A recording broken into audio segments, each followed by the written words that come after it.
Yo, what's up guys? Sorry I haven't posted all week, but I've been on vacation, but I'm happy to be back, and I'm happy to be making videos all week for you guys. A bunch of news and little rumors about the Bulls have came out recently while I was on vacation, of course. So I'm going to have videos all week, so make sure you guys watch them all and stay tuned. But yeah, definitely check out my last video if you missed it. It was like a Chicago Bulls offseason checklist, and it was just pretty much a checklist of all the things the Chicago Bulls pretty much need to do this offseason.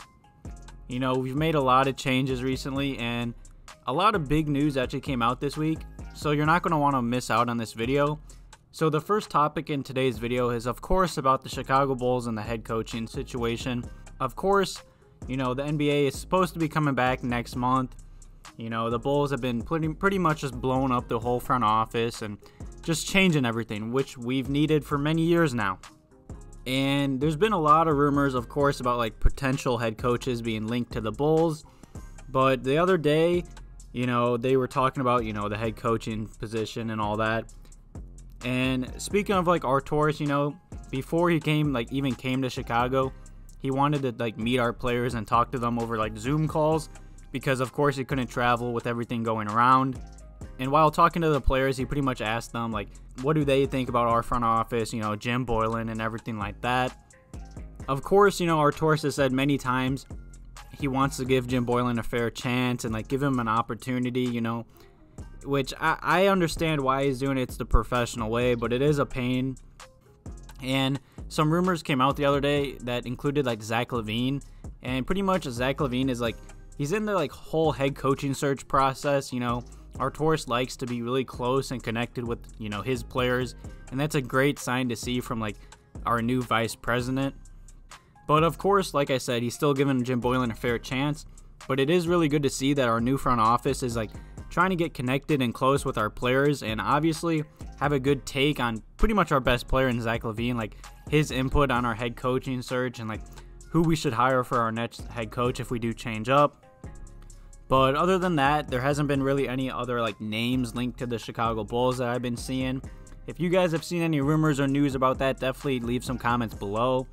But yeah, I'm not too sure who Zach LaVine would want to bring in. I mean, he did play for Tom Thibodeau in Minnesota. Who knows if he wants to bring Tibbs back? I mean, it's good to see that Arcidiacono is talking to the players and asking pretty much who they want to be their next head coach. That makes me really happy to see that our new like vice president and front office is much closer with our players already, because our last whole front office, you know, the players didn't like them, they didn't trust them, and it was just always drama and some bullshit behind the scenes. So this little news that came out really makes me happy to hear as a Bulls fan. So yeah, if any other news or rumors come out about that, I'll make sure to keep you guys updated. And the next topic in today's video is about Kris Dunn. You know, this offseason is delayed. The playoffs are starting next month, supposedly.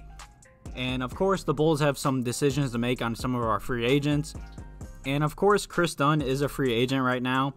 You know, and with the NBA season getting suspended, everything kind of changed. I mean, originally, Kris Dunn's qualifying offer was like $4.6 million. But however, due to the season being cut pretty much in half, Dunn is looking at a much higher payday than the $4.6 million qualifying offer that the Bulls could offer him if the season didn't get suspended. And the qualifying offer now is $7.1 million, and that's a lot of money for, I mean, I like Kris Dunn. He's an amazing defender. He's a dog on defense. But let's be honest, he is a liability on the offensive end of the court. His shot is broken. He cannot make open three-pointers. You know, he's nothing too special. I mean, I like Kris Dunn. He was a high draft pick. He was a lottery pick. A lot of people were really high on him. I'm still high on him. He has a lot of potential, but it just doesn't look like, you know, he can't stay healthy. Let's start out with that. And his offensive game hasn't improved. I'm pretty sure his three-point percentage went down to like 25% this year. I'm pretty sure last year was like 32, 33. And both of those are just really bad. Especially the 25%, man. Just to see that his shooting percentage continues to go down year after year is just, it's really hard to, you know, like, how do we pay a man $7 million that can't do nothing on offense, really? Like, during the whole Bulls season, like, I like Kris Dunn. You know, he was a good defender even when he was guarding small forwards, but on the offensive end, they didn't even guard the man. They were, like, double-teaming Zach LaVine and Coby White, and then they kicked it to Kris Dunn. He wasn't doing anything. But yeah, you know, Kris Dunn got injured in January, and he was at risk of falling short of like the starter like criteria in his contract, and that's an average of like 41 starts over 2 seasons. And the criteria was originally 41 starts over 2 years, but since the NBA season got suspended, they lowered it to like 36 games, and Dunn averaged 38 games between these 2 past seasons. So that's why his qualifying offer went from 4.6 to 7.1 million. So I don't know what we're going to do with Kris Dunn. I don't know if we're going to offer him that $7.1 million qualifying offer. I believe the Bulls would have if it was a $4.6 million, but $7 million for just a defender that, I mean, he had a lot of potential in this league. He just can't stay healthy and help us on the offensive end of the court. I like Kris Dunn a lot, like I've said many times in this video. I just don't know if he's worth $7 million a year. So that will definitely be an interesting topic to monitor this offseason. If any other news or rumors about Kris Dunn and, you know, the qualifying offer comes out, I'll keep you guys updated. And to make that situation even harder, you know, with all the crazy stuff going around, I saw that like the offseason like amount of money that like NBA teams can spend on is going down and down because of all this crazy stuff. So it's going to be hard for the Bulls, you know, to clear up money with Felicio's terrible contract. Giving $7 million to Kris Dunn if they decide to do that. We have other free agents this offseason as well, and I'm sure, you know, our whole new front office is going to want to sign some new guys, but we're just not going to have money, and it's going to be a crazy offseason. If any other news or rumors about that come out, I'll of course keep you guys updated. Make sure to leave some comments below about, you know, Zach LaVine helping us in the head coaching search, and also about, you know, the whole Kris Dunn situation and our other free agents this offseason. Yo, what's up, guys? If you're still watching this video, I had to cut in or edit this, whatever you want to say. I just saw this tweet on Twitter about Jim Boylan, of course, and he was talking to someone, and he said he hears about the rumors about, you know, the head coaching job with the Chicago Bulls and his job security and stuff like that. And let me just say, he is a total clown before I read what he responded. This man, dude, I don't know. It's always something with this man. He said, in a market like Chicago, you're going to have some of that.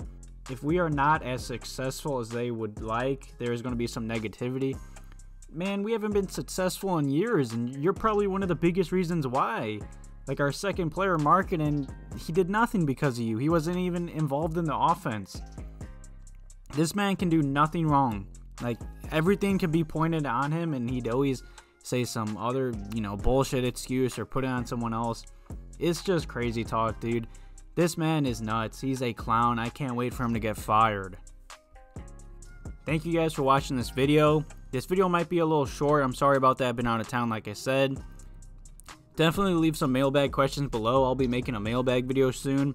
I hope you guys enjoyed this video. Thank you guys for watching. All the love recently. Have a good one.